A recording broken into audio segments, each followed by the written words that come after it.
Bonjour à tous, j'espère que vous allez bien. On se retrouve aujourd'hui avec une toute nouvelle vidéo et c'est la première fois sur cette chaîne que vous me voyez avec mes nouvelles lunettes. J'espère que vous n'avez pas trop le reflet, mais là vraiment ce soir je suis fatiguée et j'ai tellement mal aux yeux qu'impossible de filmer avec mes lentilles. Enfin bref, on n'est pas là pour se plaindre et pour parler de ça. Aujourd'hui on est là pour faire le bilan de mon mois de mars 2024.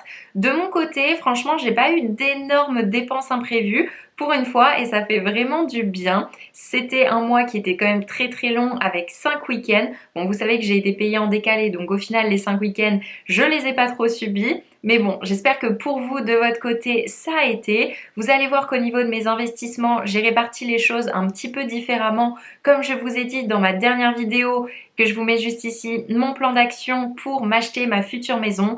Il va vraiment falloir que j'utilise la bourse pour pouvoir m'aider à avoir un très bel apport et pouvoir m'acheter ma maison. Pour ceux qui ne me connaissent pas, je m'appelle Claire et sur ma chaîne, vous pouvez retrouver des vidéos budget, lifestyle, investissement. Si ces thèmes-là vous intéressent, n'hésitez pas à vous abonner. On a passé la barre des 4700 abonnés, c'est juste énorme. Donc voilà, si vous voulez rejoindre la team jeune et active, ça sera avec plaisir. Introduction terminée, on passe tout de suite au budget. Alors, au niveau de la fiche de budget, vous pouvez la retrouver déjà dans la barre d'infos si ça vous intéresse, 100% gratuitement. Donc, mars 2024, j'ai bien perçu un salaire et une demi-pension de 2580 €. On me demande à chaque fois, donc je le redis, une demi-pension. Pourquoi? Parce que j'ai un cheval et en fait, j'ai une personne qui loue, entre guillemets, mon cheval en échange de pouvoir la monter, etc. J'ai un loyer, celui de mon investissement locatif, 345 €, ça n'a pas bougé.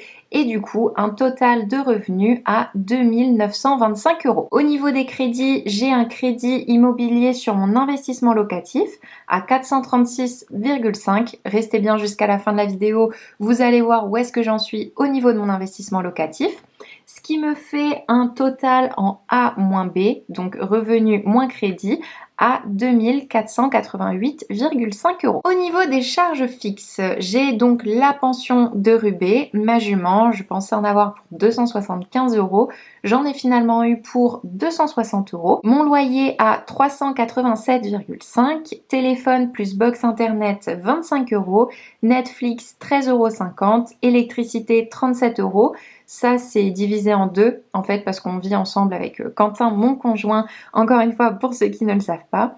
Mon assurance voiture à 44 €, assurance emprunteur pour le crédit qu'on a 10 €, assurance PNO pour une nouvelle fois l'appartement qu'on a 10 €, Canva 12 € et des frais bancaires à 3 €.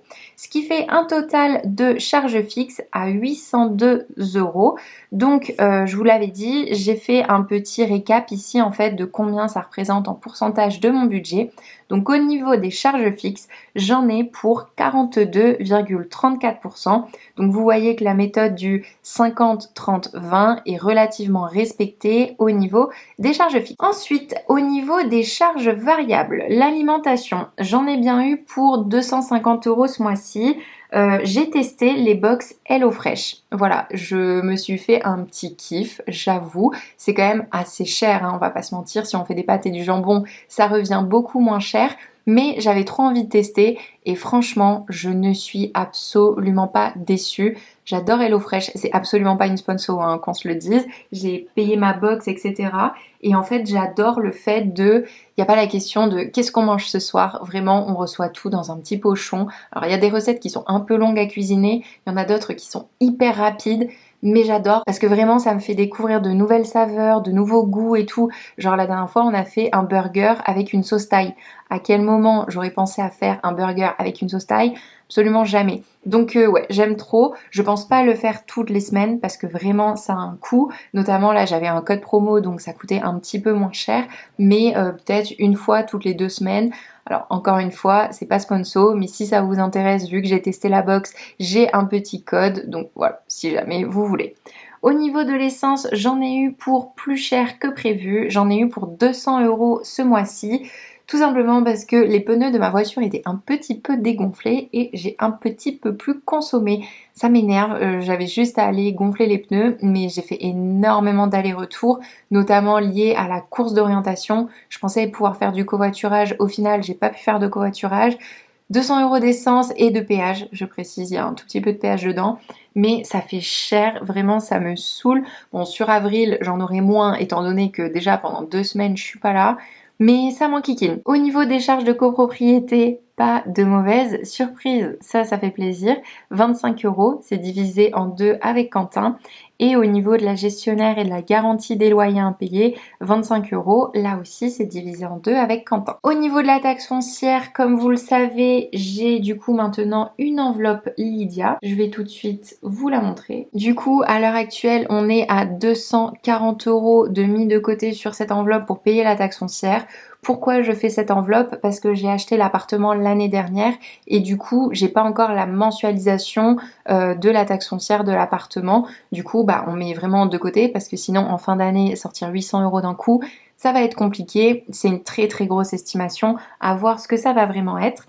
Et ensuite, au niveau de l'enveloppe, du coup, du psy, on avait mis 80 € chacun. Et sur cette enveloppe de 80 €, il nous reste 45,31 €. Quentin avait mis 80, j'avais mis 80. Donc on a été chez le Veto et j'ai commandé sur le site Appetit Store des petits jouets de mastication. Upsi était trop contente. Le mois prochain, je pense qu'on va remettre 80 € parce qu'il va falloir la stériliser en fin d'année.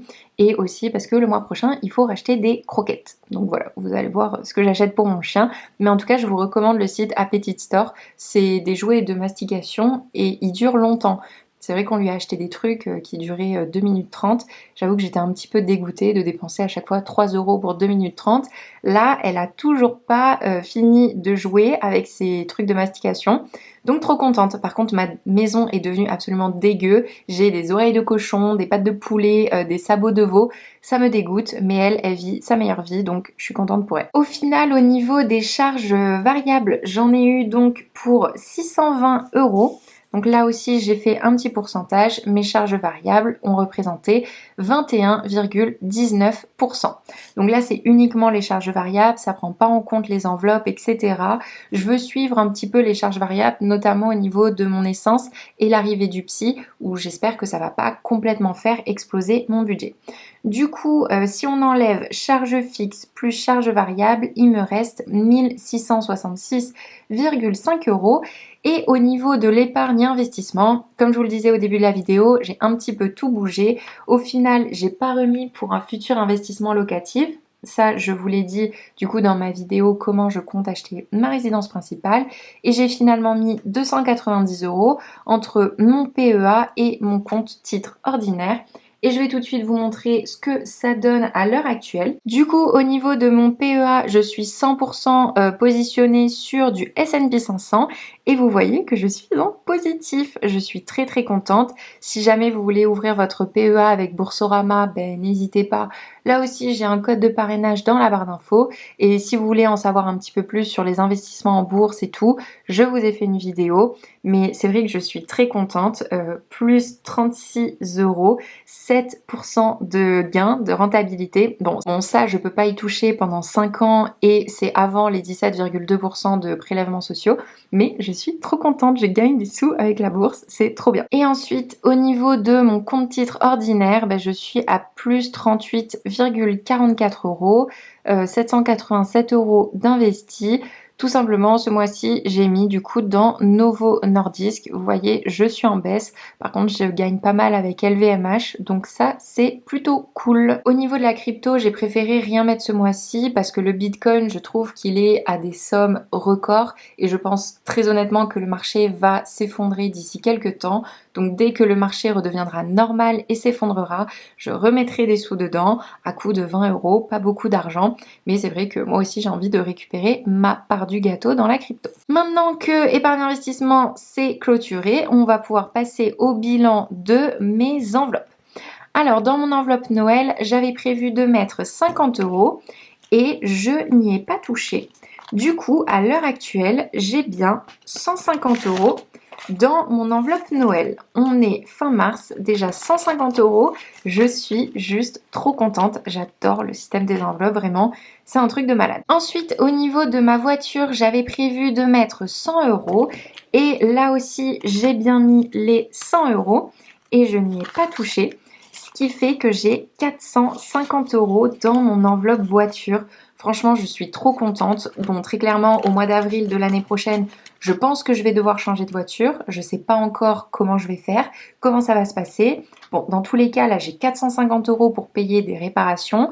Le mois prochain, j'ai une vidange. Mais tous les mois, au minimum, je continue à mettre 100 €. Et surtout, là, vous voyez, ça commence à faire une sacrée somme en liquide. Donc, ce que je vais faire, c'est que quand j'aurai atteint les 500 €, eh bien, je mettrai tout simplement une petite carte pour faire, en fait. Et ensuite, je mettrai sur mon livret A. Pourquoi? Tout simplement parce qu'en les mettant sur mon livret A, 500 € à 3%, ça fait rapporter 15 €. Alors oui, c'est 15 €, mais c'est toujours 15 € de prix. Et surtout, je suis pas hyper à l'aise avec le fait d'avoir beaucoup de liquide sur moi. Ensuite, au niveau de l'enveloppe beauté, alors celle-ci, elle est sur Lydia. Donc, mon enveloppe beauté, il me reste...